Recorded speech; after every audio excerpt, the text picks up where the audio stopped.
Assalamualaikum teman-teman, selamat pagi, siang, sore, malam. Perkenalkan, nama aku Radila Aura Saadah dari SMA Negeri 1 Angsana, mau ngobrolin tentang sekolah daring versus sekolah luring. Wow, sebelumnya apa sih luring atau daring itu? Ya, biasa kita kenal dengan istilah offline atau online ya. Pandemi COVID-19 yang melanda seluruh negeri ini pertama kali dilaporkan oleh pemerintah Cina pada Organisasi Kesehatan Dunia (WHO). Sejak saat itu sudah lebih dari 7 juta penduduk dunia terinfeksi dengan total 400.000 kasus meninggal yang disebabkan oleh virus ini. 8 Juni 2020. Dampaknya sangat luas ke berbagai bidang aspek kehidupan manusia, termasuk aspek pendidikan, merubah sikap dan perilaku kita sebagai manusia. Beberapa istilah yang populer pada masa pandemi adalah lockdown, PSBB, WFH, teleconference, social distancing, hingga physical distancing, menyeratkan perubahan besar dari peradaban saat ini. Aktivitas yang biasanya selalu tatap muka kini tidak lagi. Anjuran pemerintah stay at home untuk mencegah penularan COVID-19 terus berlangsung hingga saat ini, sehingga aktivitas lainnya berada di luar rumah termasuk PJJ, pembelajaran jarak jauh, dibutuhkan adaptasi.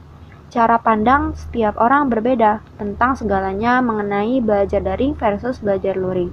Namun, perlu kita ketahui bahwa ternyata dunia pendidikan Indonesia sudah lebih dulu mengenal konsep e-learning dan PJJ. Iya, beneran nih ya, aku bacain peraturan dan kebijakan pendidikan nasional yang mengatur hal tersebut.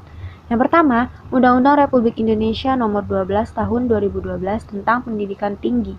Pada bagian ke-7 pasal 31 telah menjelaskan secara umum mengenai PJJ. Yang kedua, Permendikbud Nomor 109 Tahun 2012 dan 2013 tentang penyelenggaraan pendidikan jarak jauh pendidikan tinggi. Yang ketiga, Permendikbud Nomor 119 Tahun 2014 tentang penyelenggaraan pendidikan jarak jauh jenjang pendidikan dasar dan menengah. Melalui beberapa peraturan perundangan tersebut, kita tahu bahwa pemerintah Indonesia sebenarnya telah menyiapkan konsep PJJ dengan menggunakan teknologi guna memberikan layanan pendidikan kepada kelompok masyarakat yang memiliki keterbatasan jarak dan kesulitan tatap muka secara langsung dengan fasilitas pendidikan.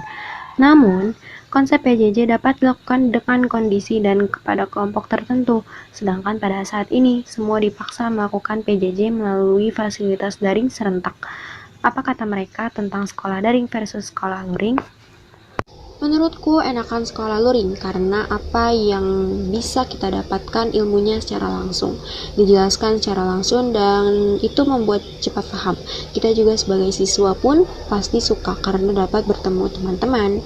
Dan ya menurutku kalau sekolah daring ini banyak kekurangannya sih, karena kita sebagai siswa pasti kebanyakan kurang memahami materi yang diajarkan oleh guru. Pasti membutuhkan sangat banyak kuota internet, bahkan bisa lebih dibandingkan dengan sekolah biasa. Dan ya, daring ini juga bisa bikin jenuh di rumah terus lihat HP selama jam pelajaran sampai selesai. Otomatis mata pun akan cepat lelah karena kebanyakan terkena sinar biru dari HP. Dan pasti membuat kadang cepat lelah, ngantuk, dan lainnya. Kedua, enaknya sekolah offline sebenarnya. Sistem belajar mengajar tatap muka lebih mudah dipahami daripada online. Bisa ketemu semua teman-teman, jadi tetap bisa bersosialisasi. Tapi karena sekolah online udah mau setahun, kebiasaan-kebiasaan jadi berubah. Yang apa awalnya offline jadi online, ya udah kebiasaan. Jadi nyaman-nyaman aja. Cuman belajar online menurut gue lebih susah ya, karena gue tipe murid yang perlu belajar tatap muka agar agak sulit untuk belajar online. Terus juga belajar online bisa bikin kita agak susah bersosialisasi karena udah terbiasa di dalam rumah gak ketemu sama teman-teman. Sekolah daring kurang efektif karena kurang pengawasan guru. Fokus kita jadi terbagi antara tugas rumah dan tugas dari sekolah.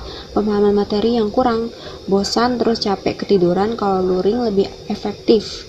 Di bawah pengawasan guru, materi dapat dipahami banyak teman untuk berdiskusi, nggak mudah bosan karena ada teman ngobrol. Sekolah daring pemahamannya agak kurang untuk segi materi.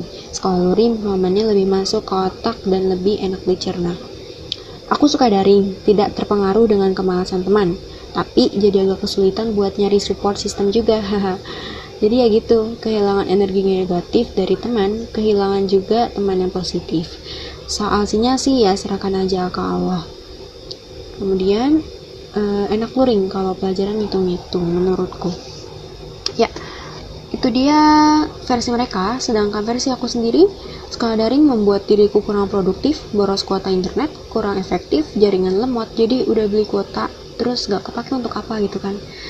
Gak dapat uang jajan, juga malas mengulang pelajaran, ngejar deadline, dan jauh dari teman membuat tidak nyaman.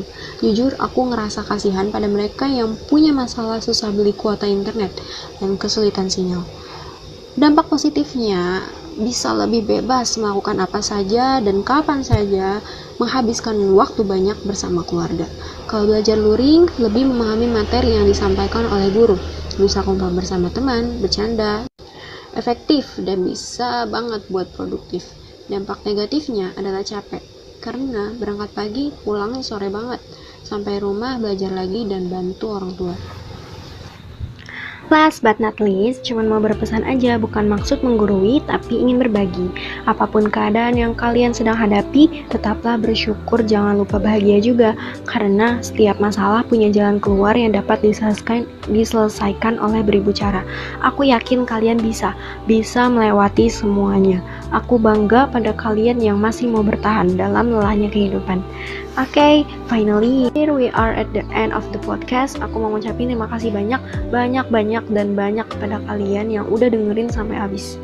And I'm sorry if there any mistake. Wassalamualaikum warahmatullahi wabarakatuh. See you again.